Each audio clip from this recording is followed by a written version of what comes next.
What's up you guys, Sasha here. Now, a few weeks ago I released a bunch of videos where I reviewed all the different challenger banks that are available in the UK. I went and opened an account with each single one. Here are some of them. I actually opened accounts with others that didn't make it into those reviews. I actually have one more coming up that's going to come out, I think, next week at some point.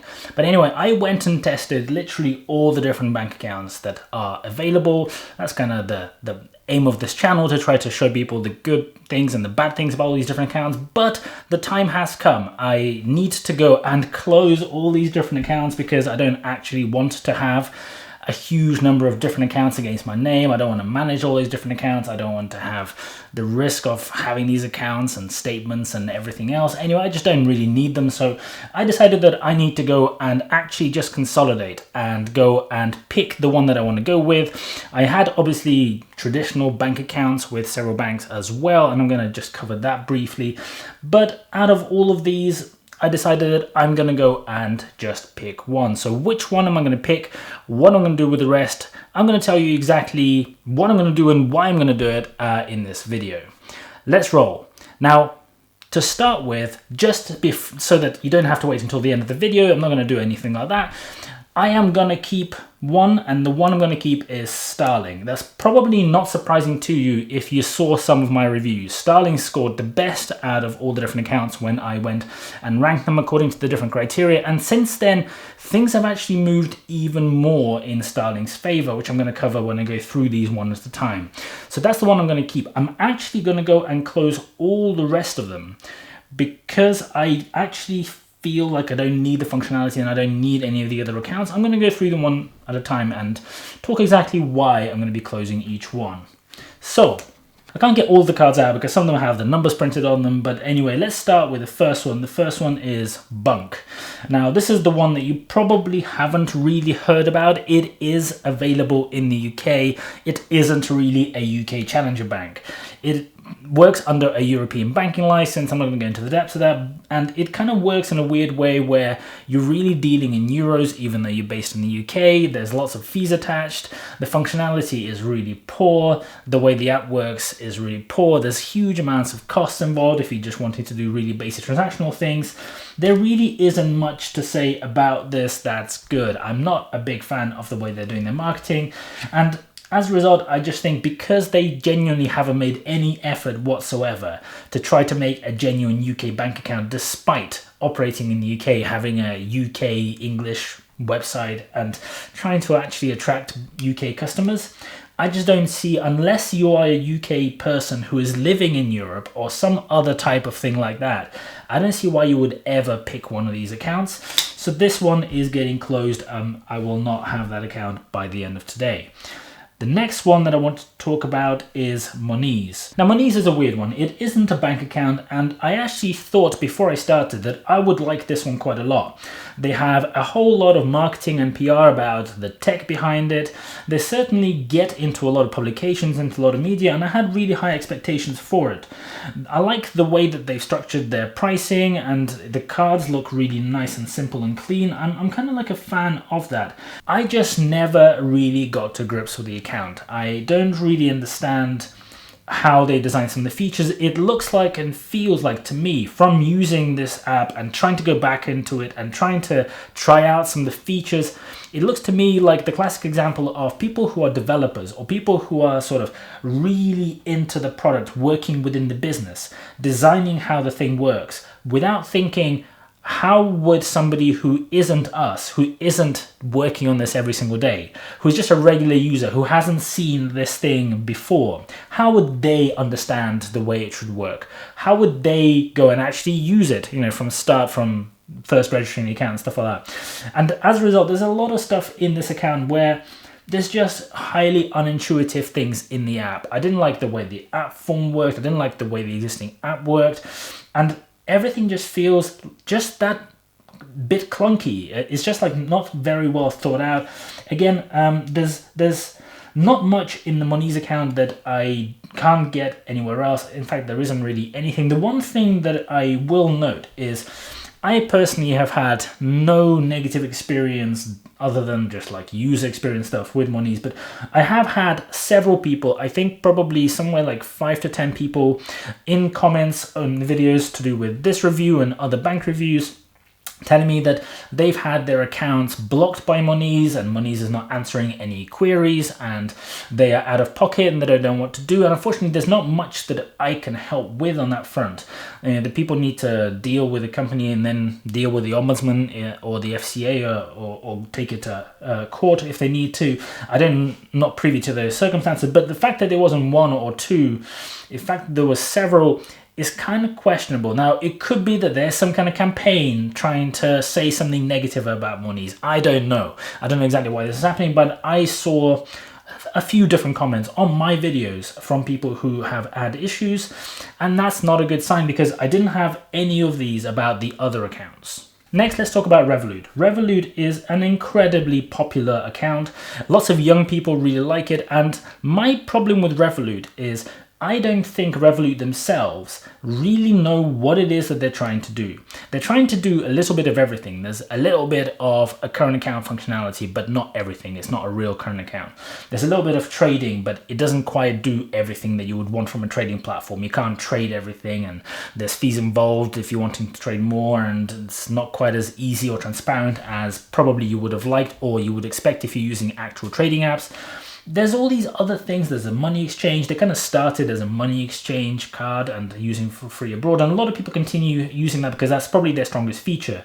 The sort of spending money abroad and sending money abroad and doing all of that stuff. But my kind of concern is for each of those features, I have an app which actually does better than Revolut. So for trading shares, I can use Trading 212, I can use eToro, I can use Free Trade, and all of those are better. They offer you far more features, they're better priced, they offer you interesting things that the Revolut account doesn't do.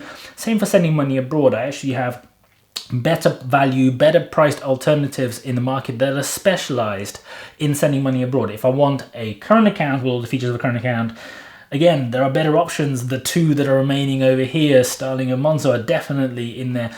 So the thing I don't like is that they dabble in so many different things, and some people might prefer it. Some people might prefer to have one account which does everything so that you don't have to have different apps and move money around and do all that. But I personally kind of like, if I'm doing something, for that something to be the best possible option. So that's why I am closing the Revolut account down. I'm hoping that maybe they'll develop into something a bit more intriguing, and we'll get to there, but they seem to be going down the direction of trying to charge money for perks, which I don't really consider as perks, like having a metal card or having some kind of pointless discounts that I don't ever want to use and will never use. So it's not really for people like me. I guess it's for some other audience. So that's why the Revolut card is going as well. Now, the final decision was between Monzo and Starling, and that's probably the choice that most people are going to have. If you're interested in a specific detailed guide as to what the key differences between those two are, what are the pros and cons of each one, I'm going to put a link to the video up here. I'm going to put a link to the video in the description below. Go and check it out. There's a separate video where I specifically compare these two, and I provide all the details about where one might be better and when the other might be better. There's actually, a balance. Some people probably would do far better with Monzo, and other people would probably prefer Starling. Go and watch that if you're interested. But in really kind of basic terms, I am a much bigger fan of the way that Starling's approaching building their bank account, because what I see them doing is they're addressing the real bottlenecks and the real issues that their customers are having and the things that their customers are asking for. So you will know that Monzo are also releasing a bunch of new features, a bunch of new tools. They've released new products. They've released the Monzo Plus recently. They released the Monzo Premium just a few days ago. Again, I've got a separate video where I covered that. I'm going to put that in the description below as well. But the problem I see with those products is I don't think they're really addressing the actual issues and questions that their customers have. I don't believe that Monzo customers' top priority is having a metal card. I don't believe that Monzo customers' top priority is having an account where you have to pay in order to be able to deposit money into the bank account. There's a bunch of other issues where I just think for a regular person using the bank account in a regular way, there are fundamental things where Monzo just loses out in such a big way And they're not addressing those issues at all. If they're going to be spending £50 per card to go and print these metal cards and try to sell them to people, if people like it, hey, fair game. Maybe there are segments of the population who this really will work for.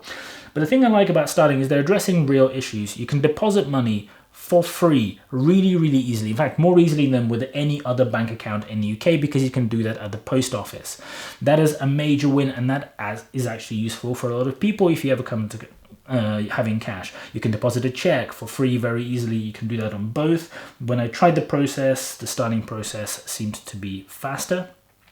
You can go and withdraw money. Again, with Starling, the withdrawals are much better, and Starling is much better for using the card abroad in terms of the limits and the cost of doing so. For all these kind of everyday things, Starling just seems to be winning all the time. They've recently released a bunch of extra features. You can now have accounts for your children. You can do second and third accounts if you want for a really small fee, which is really nice because you can't open loads of multiple accounts with Monzo for a fee or without a fee at the moment. And most recently, they went and released another feature that a lot of their customers have been asking for. In fact, a lot of Monzo's customers have also been asking for it, which is a desktop access to their current account.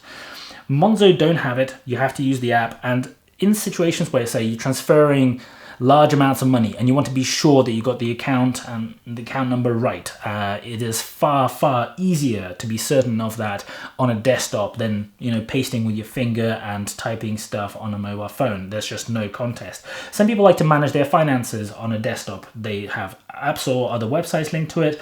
They just like going through their accounts and seeing all the transactions, and that is definitely far better done. If you like doing it on a desktop, it's far better done on a desktop. So I'm pleased with the fact that Starling just seem to be continuing to go and look down the list of issues that the customers have, actual questions that their customers are asking, and just solving them, actually addressing real problems. They don't have pointless gimmicks that some other banks, including Monzo, are releasing. They're not trying to sell you a premium account where the features within the premium account aren't really that premium. I actually don't have anything against premium accounts. I've previously had American Express cards where I paid fees. I've previously had other premium accounts. I don't have anything against a premium account if that premium account genuinely gives a lot more value than the sort of physical amount of money that you have to hand over for that value. The problem I see with people who offer these premium accounts today is there isn't any value in them whatsoever. Unless with this latest premium account you really want that particular travel insurance and you want the mobile phone insurance and you want both of them, there is no value in there. So for example, if it's just for the mobile phone insurance, it is well overpriced. Even if it's just for the travel insurance, it's still overpriced and you can go and get it direct somewhere else. Sure, for some people, for some unique people who want both of the main features on the premium account and some of the other small perks, it will work. But that seems to be like a very specific sub-segment, especially in a situation where nobody can actually travel. So the value of the travel insurance is pretty restrained. The last thing I wanted to cover is the traditional high street bank accounts. I have a few, and some people noticed when I was doing the review, when I was sending money to some of these accounts, I was doing it from my First Direct account. And that is the account that I've been using the most out of the various high street banks, because I like the one feature that I really care about, which is you can actually call them up and speak to a human being within a few seconds, rather than something more like an hour, which is the case with pretty much every other bank out there. So I don't really care about whether they pay 0.0 nothing% or 0.2 times nothing%, which is this seems to be the difference between the various different current accounts. There's no real perks to talk of in current accounts these days, so I actually think that customer service is pretty much the only big differentiator. That's why I have been using First Direct. But after some of the recent improvements of Starling Bank, I'm kind of beginning to see that there really isn't any genuine benefit to having a First Direct account over having a Starling account.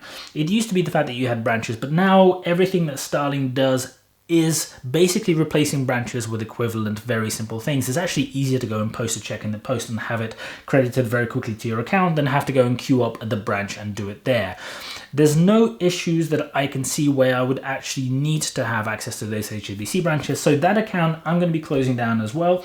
And I'm actually going to go and begin using Starling as my main account because of everything I've just said. I actually think it is fast becoming by far the best account in the UK, including all the old school banks, including challenger banks. I just think these guys are doing something really, really right, and I want to continue using it for that reason. I want to see what else they're going to be coming out with. Just before somebody goes and makes a comment below, I have no commercial affiliation with Starling Bank whatsoever. I am not paid by them, I do not work for them, I do not consult them. I haven't spoken to them since I started this YouTube channel, so I'm doing this purely just based on my personal opinion, my personal reviews that are unbiased with every single other bank. Not a single one of these I actually have been paid for or had any commercial dealings with. I just went and applied and got them. So that's just my personal view. If you have a view on this, make sure you go and leave a comment below. If you're interested in more reviews of personal finance products, I've got one more bank account review coming up next week, probably one that you might not have heard of, but it's really interesting. So make sure you go and subscribe to this channel and hit the bell so you get notifications when that video comes out. Otherwise you might not see it and you miss it. If you like this video, please go and smash that like button for YouTube algorithm. I really, really appreciate it. It would help my channel grow and reach more people so that I can do more of this kind of content about personal finance products, about making more of the money that you have. Thank you so much for watching. I really, really appreciate it. If you got this far, thank you so much. I'll see you guys later.